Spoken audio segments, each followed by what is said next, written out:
Hey, so welcome everyone. This is the Sun and Moon. I'm Gyoo. Before we start, it's gonna start real quick, so we'll do just a roll call for the couch. So I will let them introduce themselves. I'm the input output. Blasphemousroar. Alpha 5. I'm Gelly. Great. Okay, so I'll just do a countdown and we can start, and they will explain most of the stuff, and I can react at some point. So 3, 2, 1, go. So this is a wonderful Daniel Linson game. He does a lot of stuff with unique mechanics per game, and they're usually very visually stimulating. The goal of the game is to collect 5 of these spherical objects that sort of... 3. Oh, yes, sorry, 3. 5 on some levels. Of these spherical objects that kind of enter you in sort of a revolution. And you yourself are a circle, so, you know, lots of things like that.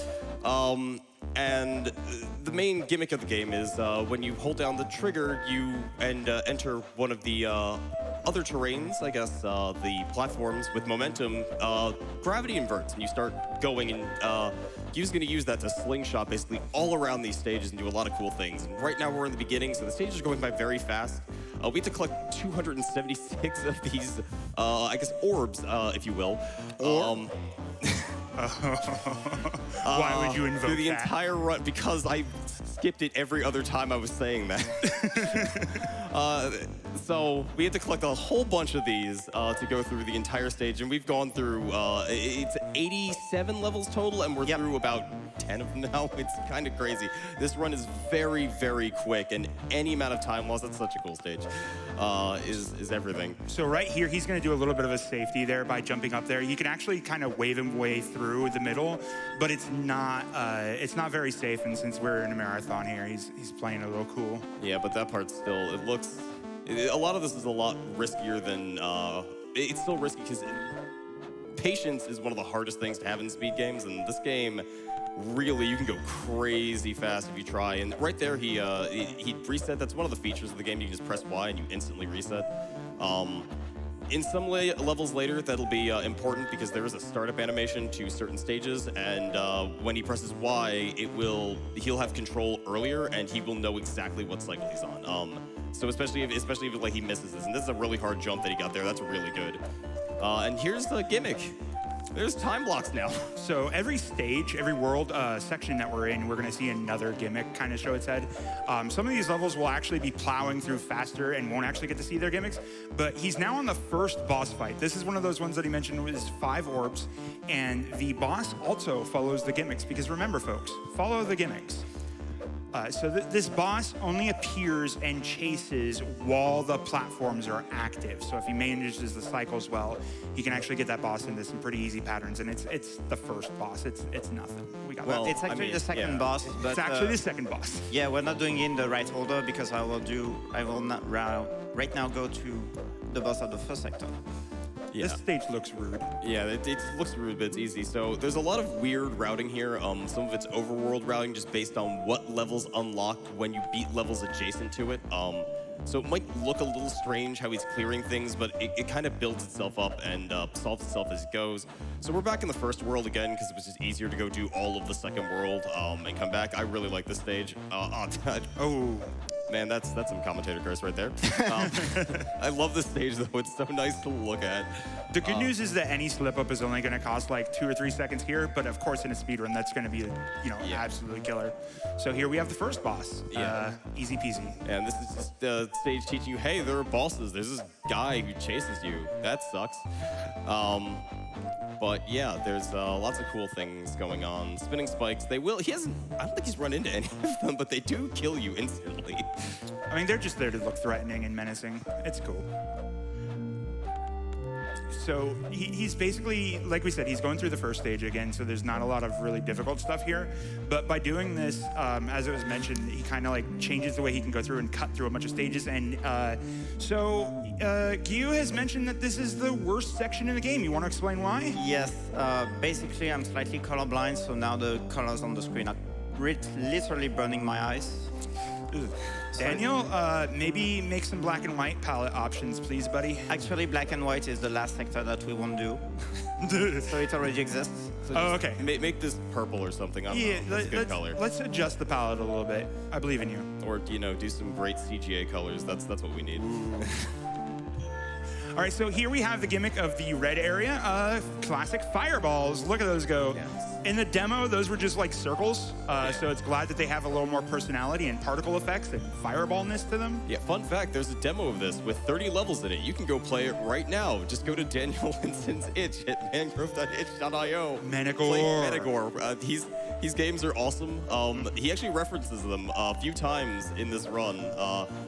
And I'll go over those when we get there. Some of them are more fun than others, but very, very cool developer. Yeah, you were talking about the demo. It's actually the Ludum Dare version of the game because it was actually developed during a Ludum Dare, and he won the Ludum Dare that he did. Yeah. So he decided to make a full version. Yeah. So this is the third boss. It's not nice. He's very not nice. Instead of chasing after you, he's more content to just stand above you and rain on your parade. Yeah. Rain on it with fire. I mean, how do you know those are fires? Oof. Energy blasts. They're not orange. The background is orange. That's true. Okay, I'll take it slow because, as you can see, I tried to make it too fast and it played against me. Yeah, some of the bosses are just significantly ruder than others. Although I think the least rude boss in this entire run is probably the rudest, but we'll talk about him later. I like this stage just because anything that lets you go in and out and all about, it's really, really fun to control. Yeah, and there's you're gonna see a lot of times where he's popping out at random spots because he really needs to control his momentum at every moment in this. If he goes too fast, he's gonna end up rocketing out into nowhere, and that's no good. And if he's not going fast enough, he's not gonna get the depth that he needs. So he has to control himself at every turn. Yeah, and it's constantly releasing and unreleasing that triggers pretty hard. So I love this stage because My eyes. this is pretty. I like this. It is pretty. It's also pretty blinding. Do you want these sunglasses? Yeah, I do want these sunglasses. It's actually better for me than the previous one. Not gonna lie. Oh yeah, no, probably better for you. I just, light receptive and whatnot. I mean, this is so this stage's gimmick. The best that we can figure it out is the fact that every stage starts you basically in a cage. And here's the boss. He dashes at you. So this is actually one of the cooler bosses to execute. He's gonna wait for him and time him basically to the dash. There's no audio cue for this. He just has to know what the timing is. I guess you can kind of use loops in the music, but it's kind of continuous as you keep playing the game. So, but that was a really, really well executed. Nice. Yeah, that was beautiful. We watched him a couple times get hung up there, so that was really good. I like this stage because it counts for you what platform you're supposed to go to in case you weren't aware. 1, 2, 3, 4. That one didn't have a number. Why'd you jump to it? Yeah, you're not supposed to get that one. Congratulations, everybody. You may now graduate kindergarten.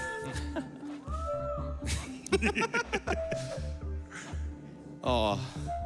All right, so here we have a couple simple areas. Basically, each of them are going to be congratulations, you've been playing it, so here's the simple areas. We'll deal with the gimmick a little bit later. Yeah, and there are a lot of stages in this game. We are doing a little over half of the ones before the post-game, and those stages get really, really scary.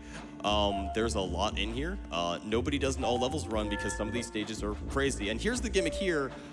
When he basically presses that button that lets him transfer between blocks, that's when these blocks light up. And that means he has total control over absolutely everything here, which is really cool and really, really scary. Okay, I got it. All right, that one's a bit tricky. And this is the boss. So this boss is also obeying a gimmick. So he's slow whenever the platforms are gone, but whenever you activate those platforms, he actually starts speeding up a bit. Yeah. It's a little bit the opposite of how you are, just because of how it starts. It's kind of like he goes fast down and slow up, and this guy. Oh, What? no! I went over the finish and it didn't count for some reason. Yeah. I didn't think you grabbed that dot on the left. Yeah, maybe. may have missed the dot. Yeah, I didn't pay attention. There's another thing that could happen is as he exits, he has to wait a little bit for something for a little text box to appear. If he presses the B button to skip it a little too early, he might have to redo it. But Okay, I got it. there we go. Yeah. There we go. And this is the longest menu in the game. No, not yet. Not yet. I thought that was Okay. it. Yeah, it's close. Yeah, there's quite a few ones, but yeah. This is not the Right. best. Yeah, I mixed that one up. So this one's really lovely because he's going to go all the way up, but he's going to stop right there. Because if he's continuing to hold down the button, he's going to rocket up in the air. And it's just going to waste time. Yeah, and it's very convenient that if you just let go of the trigger when you're inside of a block, basically you'll just unbuffer it immediately. And here's the gimmick here, spinning Doritos. Wobbly spikes. I mean, I like spinning Doritos. Yeah, but they're wobbly Doritos. They're not just spinning with no intent. Well, they're going left and right. So this one has a bit of a fast strat. He may try this, but And yeah, I he's got it. he got it. Nice. So this is everybody's favorite Super Meat Boy level. Mine. I mean, I liked it. You go in a square. It's nice and short, but and he goes through it backwards, obviously. And when you can go through walls, it's great. I like this one. It's nice to look at. It's beautiful little plus symbols everywhere you go. It's a positive level. It's very positive. So this level, this design is basically straight lifted from one of Linson's other games called Javelin. And this boss is super rude, just like all the bosses in that game. So, you know. So he's got to position this boss in just the right way in order to do this little jump here, and he gets it. He gets that. That's really clean. That's a really rude boss. And then this stage is actually, like, it's just nice to look at because everything's moving in a sine wave the entire time. Oh, yeah. All right, so now we're moving back into another area that we've been to before. Because, again, that's that menuing that's going on. Yeah, and actually part of the stage clear is he cleared stages that were adjacent to one of the stages he transferred to, and it let him skip a stage because it advanced. It basically gave him a path next to that previous stage, so we have to skip things. And what's important about this is the routing on this, because this is an all bosses run, which is a mostly different level set than an actual any % run, due to optimizations of where those menuing are. Yeah, and since you have to clear X number of stages to get out of the game anyway, there's, you know, lots of good ways of doing this, and you just kind of pick the A stage. Okay, so this is Window Frame, another one of Linson's games. As you can see, it controls the horizontal currently. But yeah, every stage here is an auto-scroller, so we have time for a couple donations. I have a couple of donations. I have $5 from Luna, who says $5 train for 140, because who doesn't want more GDQ? And we've made a little bit of progress. We're at $2,600 out of $5,000, but that means we still need $2,400 in about 10 minutes. Nice. So No pressure. here we have our next boss. If you guessed that it would be a boss with a surrounding circle of light, you're pretty good at guessing what we're going to be dealing with. So this is also a slow level. He's just going to kind of lure him around. Casually, this level stinks, but he knows everywhere he's going. So this is also another good time for one more donations. Just before adding the one of the donation. Okay, I went too fast. Okay, that's my fault. That's because I was talking. Okay, so yeah, on the previous level, I was really relieved to make it first try because it's actually one of the most tedious level for me with the vertical scroller. Okay, now you can go for some donations. All right, I have a $10 donation here from Angus McFife, the 13th, that says, been watching since SGDQ 2013, and this GDQ has been one of my favorites ever. Incredible run of the Sun and Moon. Also love Gyoo's band tee. Yeah, I love my teas. Last time I made a big impression with my Ailstorm t-shirt, so I guess I just went for another one this time. It's a good call. Okay. So now we're going to be moving in towards... This is the long menu. Yeah, that's the long menu. So we're back into eye-burning territory again. It gets that jump that's really hard. Okay, nice first try. We're just moving into the next really spot. cool when it's done right. Oh, so Yeah. basically, if he hits that first jump in the right spot, he'll actually sink down and hit both of those orbs at the right time. Oops, I said the word. Spherical revolution objects, not The orbs in stars, orbit. They are suns and moons. Dots, they're dipping dots. Let's go.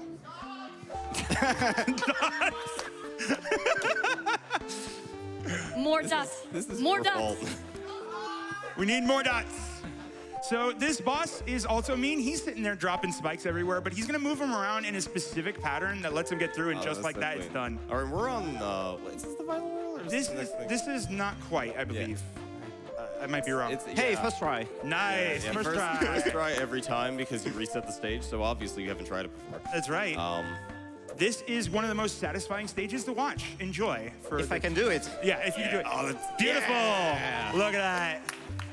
Okay, so this world's gimmick is that it's every world's gimmick. As you can see, the timer blocks are back. And yeah, there's just a lot of this. We have to wait here. There's just kind of no way to beat that cycle.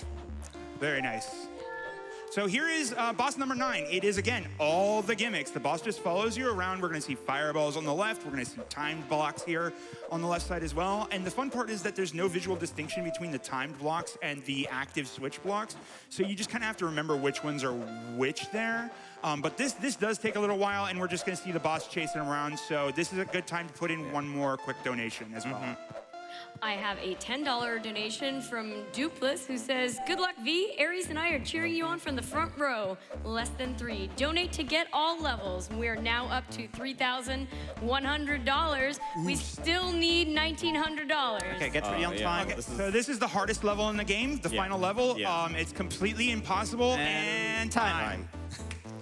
And also headphone warning because there's going to be some high-pitched sound right now. Just enjoy the star become one. This.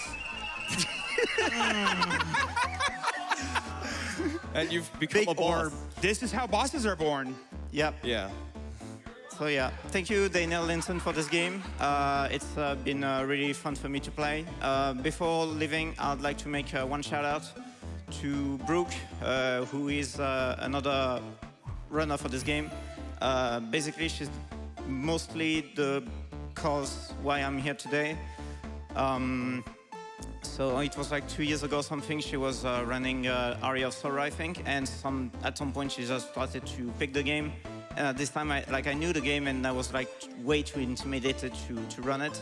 And just seeing her trying the game, trying to learn the route, to learn to be consistent at the game, I was like, hey, I can do that too. And now, like 2 years after, I'm right there playing it on a big stage. So that's great. So shout outs to her.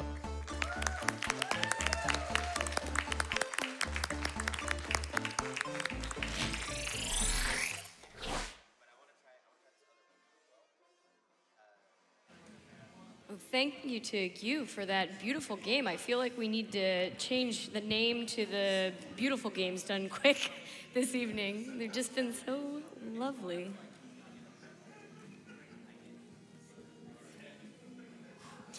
All right, we're going to take a little break to watch some words from Twitch, and then we'll be right back.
All right, the stream itself needs to take a little breather. It's going to go down for a short amount of time, but then it will be back, healthy and strong.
welcome back. If you are just tuning in, this is Awesome Games Done Quick 2020 coming up.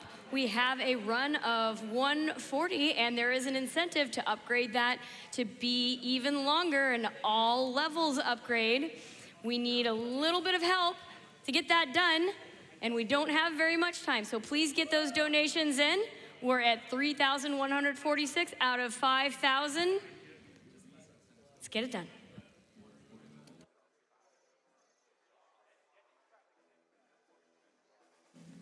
I have a $25 donation here from Sabrina who says, thank you to all the runners, announcers, all the people behind the scenes, and everyone who has donated. This event is amazing and means so much to me. Can I get a hype?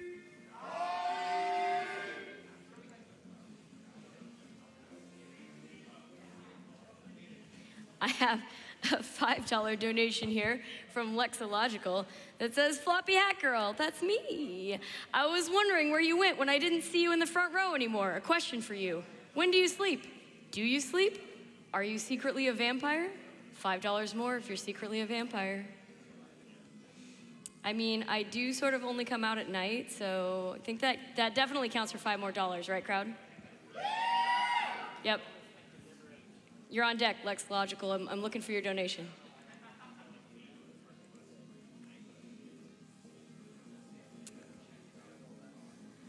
I have a $25 donation here from Pumpkin Whiz, who says, always blown away by how much talent everyone has.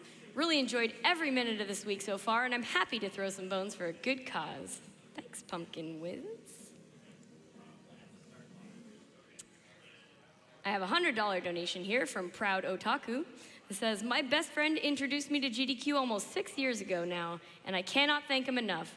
It's always so amazing to see everyone come together to do such incredible things. So I'd like to say thank you to all the runners, the hosts, the techs, and all the supporters and donators of this and every other GDQ event. You are all simply amazing.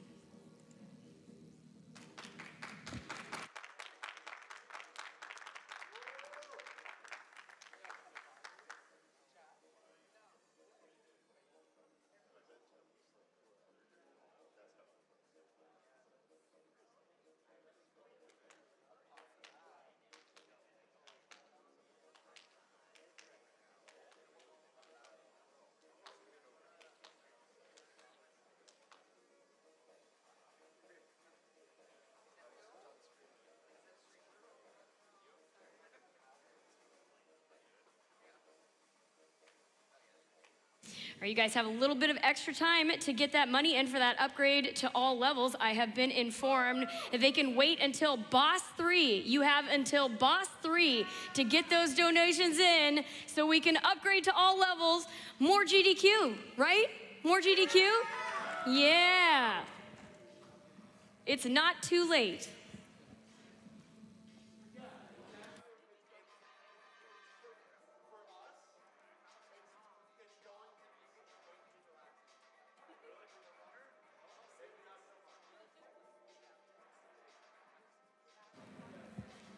Irritable Pie sent us $25 and said, thank you, AGDQ, for all you do.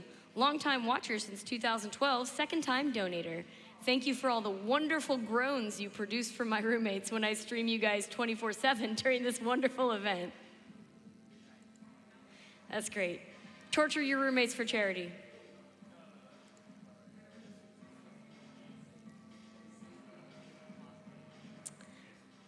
Woodborg sent in $50 and said, even though it's also my birthday later this month, AGDQ is always the highlight of every January, and this year has been no exception.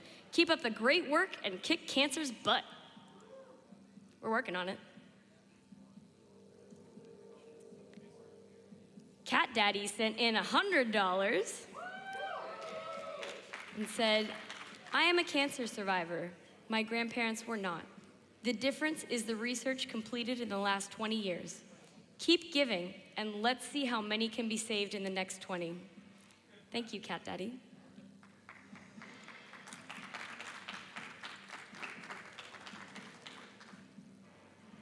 I have a $50 donation here from SporadicErratic that says, greetings from Sweden. After several years, I was finally able to take the whole week off to watch as much AGDQ as possible. Can't get enough of AGDQ. Love the work you do. Keep it up.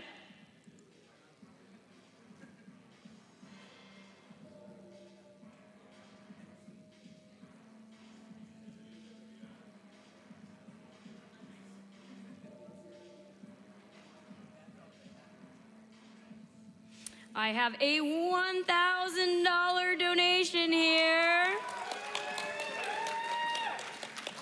from Iz that says, the video games were the friends we made along the way.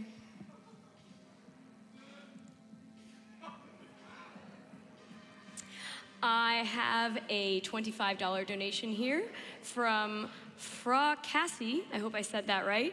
My sleep schedule always gets messed up during GDQ weeks, but who cares? It's for charity. Can always sleep all day once the week is over. But I hope the attendees, staff, and runners make sure to get some rest this week. All right, and I'm